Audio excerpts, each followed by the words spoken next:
candy, merchandise, commercials. 丸ごとミルクの味、藤谷ミルキー。 Who is this character, with her big cheeky grin and doll-like eyes, prominently featuring herself pleasantly licking her lips on the sweets of Japan? Well, if you've ever stumbled into a grocery store or konbini, you've probably seen a product with the face of Peko Chan. But what made her into a classic staple of becoming a beloved kid's icon in the Japanese confectionary industry? And what if I told you that this adorable little character had a controversial moment in the spotlight, and then, within a decade later, a popular urban tale on the internet? This is the origin story of Peko Chan.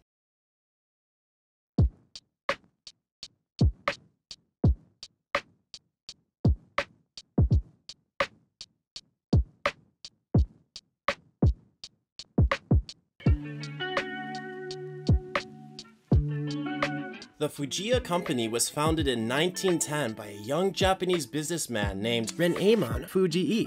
He decided to establish his first bakery business in the small district of Motomachi, Yokohama, and a second shop later in Ginza. Inspired by his experiences while living in Los Angeles, Fujii-san wanted to plunge headfirst into the American confectionery industry and decided to focus on the shortcake. This was because of its similar texture to the Castella, an already popular sweet in the country. The Fujiya Company would continue to grow despite troubling times. The Great Kanto earthquake and the momentous cost of a world war was simply not enough to end the sweet tooth satiation of the Japanese people. And in 1950, after a difficult extent of time, Fujiya Company would create its famous mascot, Peko Chan. The bright red ribbons in her hair, the lively smile, and the simple matching red overalls, it was easy to see why this striking character was shown on so many products of the brand of Fujiya Company. And many products there were. Peko Chan has been featured on a diverse collection of some of Japan's most notable candies. This included the Milky series sweets, suckers, chocolates, and more. Peko often shared the spotlight with her identical boyfriend, Peko Chan, and she's even accompanied by her own adorable pet, plainly named Dog. The word Peko itself comes from the Japanese phrase hara peko, which translates as starving, and Chan is a common honorific associated with young children, which refers to the meaning cute in the language. And to add with that, it comes from the traditional toys known as akabeko, small little red cows in the form of bobbleheads that were crafted way back in the late 16th century of Japan. Peko Chan even appeared in the form of these strange vintage-looking statues that were arranged in the front of every Fujiya shop. Apparently they were in such a demand for the black market that several attempts were made to steal them for a hefty profit, resulting in a man and his associates' arrest. Despite their financial worth, it's easy to see why these statues have the appearance that comes off a little disturbing though, with how disproportional they look, and it might have contributed to Peko Chan's popular urban legend on the internet. More on this later. Over the decades, it seemed like nothing could stop the charming sensational icon that was Peko Chan. Anything and everything that had her likeness was guaranteed to draw an audience, but that would soon take an unexpected turn for the worst. After nearly 100 years of virtuous good business, controversy would hit the Fujiya Company for the first time. In the year of 2007, in the month of January, upon receiving insider information from an internal team, the company had broken some terrible news to the world. It was revealed that the milk ingredient for Fujiya's cream puffs had expired, and this fact was overlooked from the company regulations despite having full knowledge of this oversight. It was a major blow to the reputation of the business. The customers demanded some sort of accountability, and the very next day, a news conference was held by the then CEO, Rintaro Fuji. Fuji-san expressed his apologies by explaining that the company will do better, and as such, he would be stepping down as CEO to take responsibility for the matter. The news took the media by storm, being covered internationally by other countries. Even Japan's late former Prime Minister Shinzo Abe stated that companies must take accountability for their actions, and it's their responsibility to protect the security of their customers. Major retailers and supermarkets stopped carrying products that exhibited Peko Chan in the Fujiya brand until the assurance of their product safety could be attained. The 800 company stores that were once home to Peko Chan were closed with their signature statues hidden away, replaced with an apologetic sign on the door. Nowadays, it seems like this controversy has simply blown over and become a thing of the past. She continued to show up in the spotlight despite what had happened to her public image. In fact, Peko Chan's presence online is really something to perceive.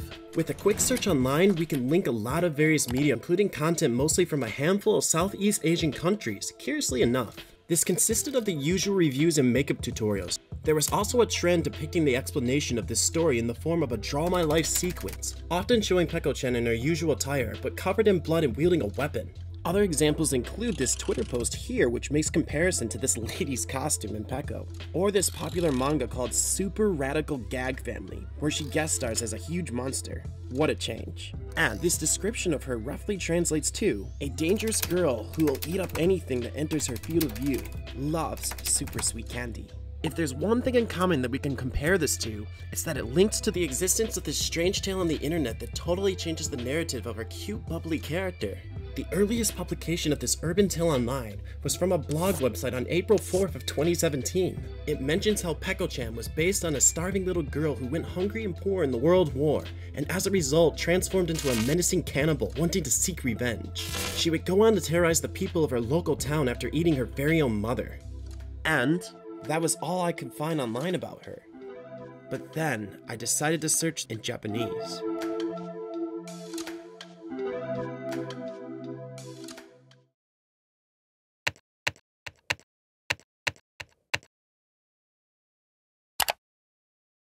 And believe it or not, that wasn't all for the origin story of this fascinating character.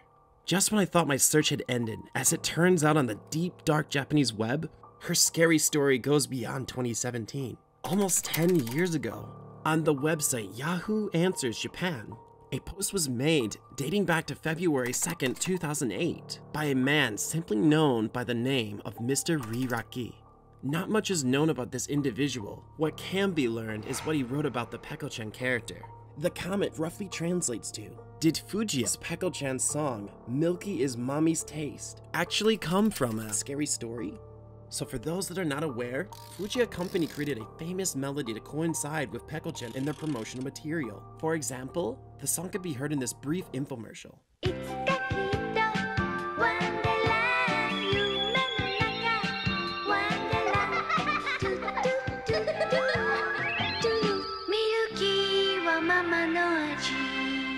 One of the replies attests to Mr. Riraki's claim, stating that when Peko Chan gets hungry, her mom says to eat me, and so when she did, blood got all over her face, resulting in her licking her lips. I'm so scared. Also, her boyfriend Peko Chan doesn't show his tongue because Peko ate it off herself. However, this next comment is summarized with another person saying the company would never do such a thing, and I believe the song was talking about the mother's milk or something to that effect. And these other comments mention that it's nothing more than just that, a rumor. But now, we have closure as to where these stories came from, and the commercials have been around for years, so it's possible that Peko Chan's urban tale goes beyond that. Whether or not the story is accurate is up for debate, but it's not completely out of left field that most of, if not all of the parts, are totally exaggerated from what may or may not have happened. If I had to give my opinion, I really feel like the overall representation of Peko Chan is rather skewed in a diverging way from the character. It really differs in comparison with everything that she was designed to do for her target audience. So it's easy to see how this could catch on and become a popular trend in the space like the online web. Perhaps it's best for Peko Chan just to remain a cheerful representation of candy and bakery goods. But that is the story of Peko Chan. What do you guys think of Peko and her friends? The rise, then controversial fall, and then the rise again into an unlikely bizarre figure on the internet. Let me know by knocking the like button, and leave a comment about the story, character, or thing I should cover next. And be sure to check out my Patreon, where you can get a shout out right here and more.